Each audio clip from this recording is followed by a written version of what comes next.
An insane, unhinged parent has his child intentionally hit me with his dirt bike from behind, and I barely make it away with my life. I just had the weirdest encounter with a parent. For some context, I'm currently doing a walk across 3 provinces, totaling in 1,500 kilometers. I'm from Toronto, and on April 30th, I arrived in New Brunswick to walk the Trans-Canada Trail from the start right to Niagara Falls in an attempt to raise money for MADD Canada, which is Mothers Against Drunk Driving. I'm now on day 5 of my walk, just hitting the 300-kilometer mark. Because just walking alone can be tedious, I use my headset so I can rock out as I walk. At the moment, I am fairly close to a town, so I am seeing a fair bit more people than I did yesterday. And this afternoon, there were ATVs zooming past me on this trail. To be safe, I was walking far on the left-hand side, so in the worst-case scenario, I could see the ATV coming and have an opportunity to jump out of the way instead of being taken down from behind. What I didn't account for was the terrible parent and their goblin hellspawn taking offense to me even using this path. Mind you, I was on a state path of the trail. It's easy to walk, not hilly, and I was just minding my own business and rocking out like a legend when suddenly I'm flat on my face,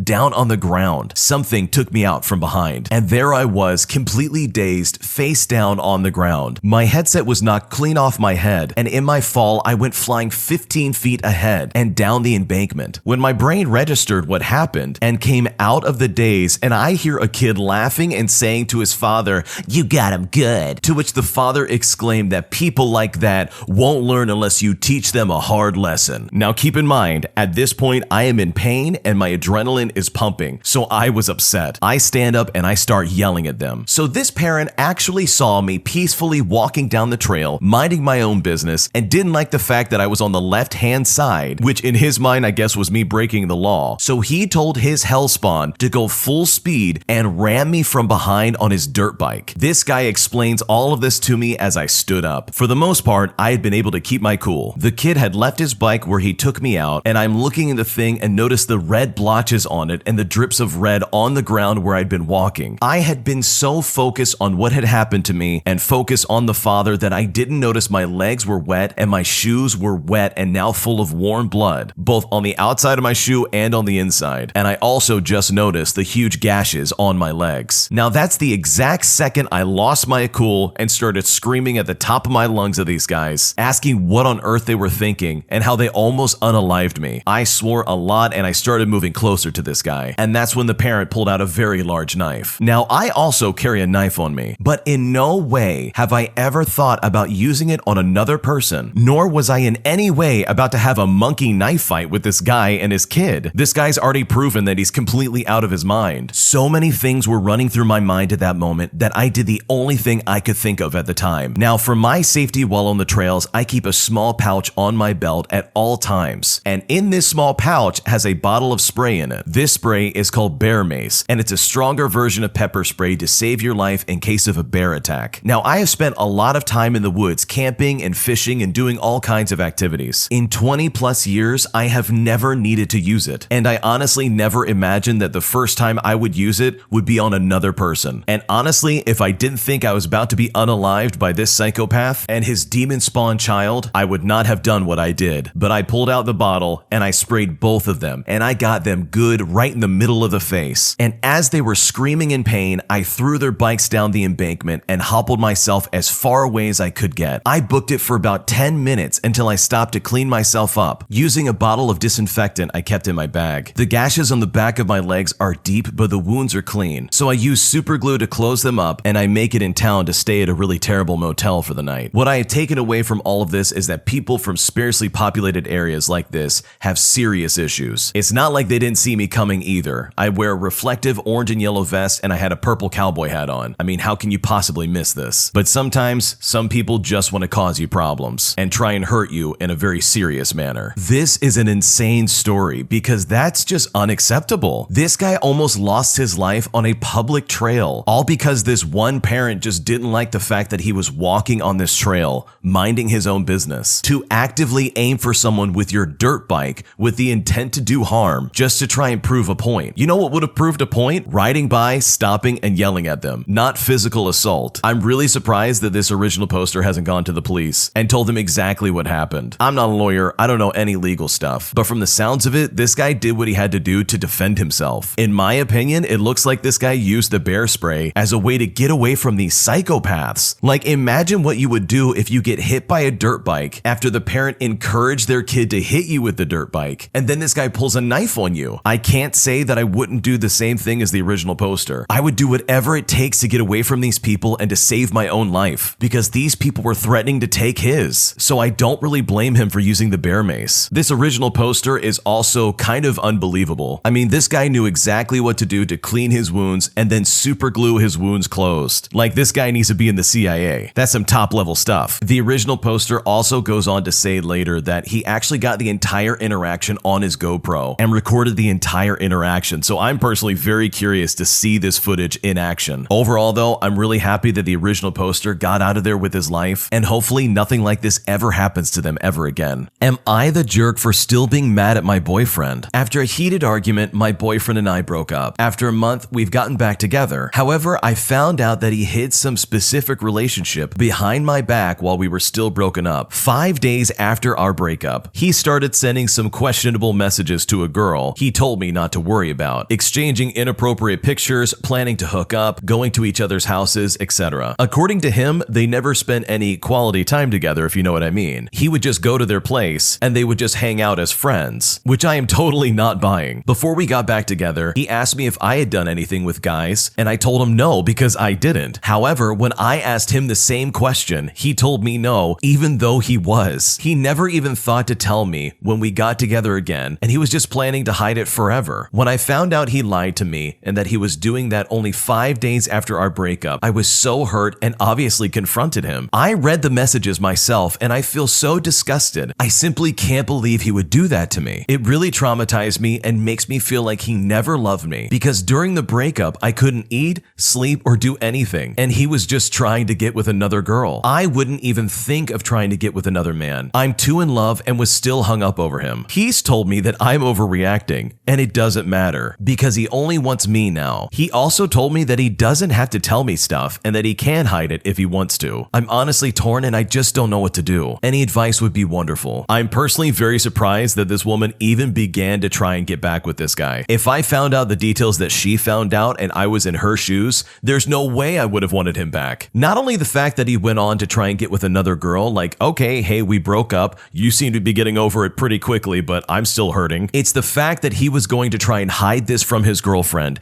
after they got back together and just not say anything. That is a pretty telling red flag to me personally, and it's not something you really want to toy around with. Like, if he's willing to hide that part of himself, imagine what else he might be hiding. Who's to say that's not the only girl he tried to spend quality time with? He very easily could have done that to multiple women right after he broke up with her. So in my opinion, if I was her, and I'm not trying to tell her what she should or shouldn't do, but I would definitely not want to be with that individual. There's no way I would accept that behavior. That is just unacceptable. That is not indicative of a good relationship. And she can do so much better. Life is too short to waste your precious years on manipulative cheaters. And honestly, one day she's going to find someone that sweeps her off her feet, who makes her feel happy, secure, and safe and loved, and won't go behind her back just to try and see this other girl, despite them being broken up. And what kind of reaction is that? It's been only 5 days and he's now getting with another girl? How quickly did that escalate? And I also want to know, how long has he been talking to this other girl? It's all super suspicious, and honestly, in my opinion, she can do so much better. Today, I found out my boyfriend is actually my half-brother, so I'm not exactly sure how to start this. I'm a 22-year-old female, and my boyfriend, who's 24, has been dating me for 2 years, and we're planning to get married soon. We had a strong relationship and really clicked, but stuff has not been the same since. When we got together, we got comments all the time on how much we look alike and how similar we are, but we just brushed off those comments. But the flags were there when we would talk about how little we remember our fathers and how our description of our fathers were almost identical to each other. My dad was a bit of a player, and I stopped counting how many half-siblings I had after I got to 20. He would take advantage of a young, struggling woman and then intentionally get her pregnant. He'd stick around for the kid until they were about 2 years old and then flee the country. Honestly, I wish this had not happened. We were at my mom's house and she kept making comments about how similar we are and about how similar we looked and how my boyfriend looked like my dad. It's stupid, really. It was all too clear. Eventually, we decided to both do ancestry tests just to prove we weren't related, and boom, there it was. The same man on both tests. It was kinda shocking. So yeah, we were half siblings. I'm not sure how we are gonna go on knowing we came from the same dad, but yeah, I completely regret the test and talking to my mom that day and everything else. I still love him, but it feels like something has changed in a way. I'm not sure what to do next. And I know what you're thinking. This has gotta be fake, right?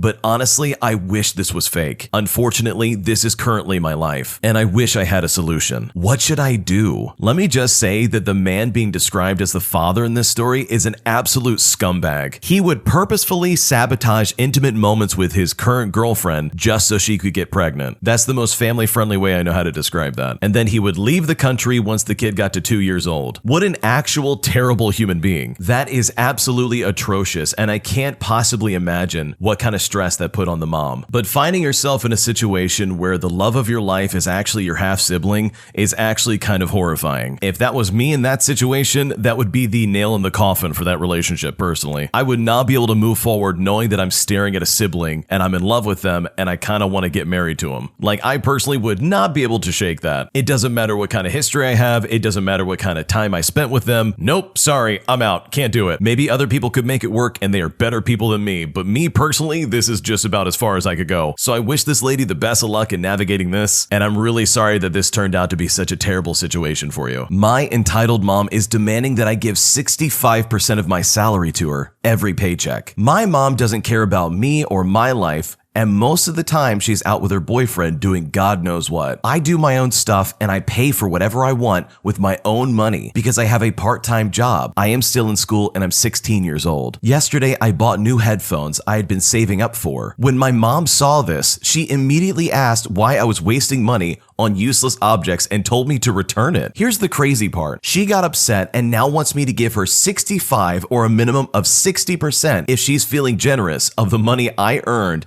at my part-time job, all because I'm her kid and I owe her for raising me and paying the bills in the house I live in, which is ridiculous. She is insane. She should ask her insufferable boyfriend for it and not her son who's still in school. And it's not like she even lends me or gives me money at all in the first place. So now I have to pay just to exist. Great. And yes, I have every intention of moving out when I turn 18. I've even started looking into getting emancipated too if I can. My dad is not in the picture and I have no idea where he is, but hopefully he wouldn't treat me as badly as my mom is treating me. How disgusting of the mom to demand 65 to 60% of this kid's paycheck at a part-time job. Like, you can bet he's not making that much money at 16 years old, but the fact that his mom wants a cut of that, if not most of it, is ridiculous. Like, what parent would do that to their child? He is 16 years old. He has nothing. I understand if you want to try and make them find some semblance of responsibility and to help them get ready for the real world with like paying for bills or doing chores or any of that. That I could possibly understand and see that as like a learning experience or whatever you want to call it. But to just straight up in some kind of selfish way demand 60% of your kid's paycheck just because you raise them and the fact that you're their parent is really gross. Like, imagine how that makes the son feel. I know how that would make me feel, and it would completely make me feel unwanted. It would make me feel like an object, like someone that they can just take money from for nothing. It also, in my opinion, kind of makes it implied that the mom didn't want him in the first place. It almost sounds like she just kind of put up with him and she didn't really want to have to deal with raising him, and I pay for all this stuff, blah, blah, blah. So you better give me 60% of your paycheck. It's just like super selfish and super gross and vile. And I really hope this kid is able to get emancipated and get out of that house when he turns 18, because that's a terrible living situation and he can do so much better. My mom gets incredibly angry with me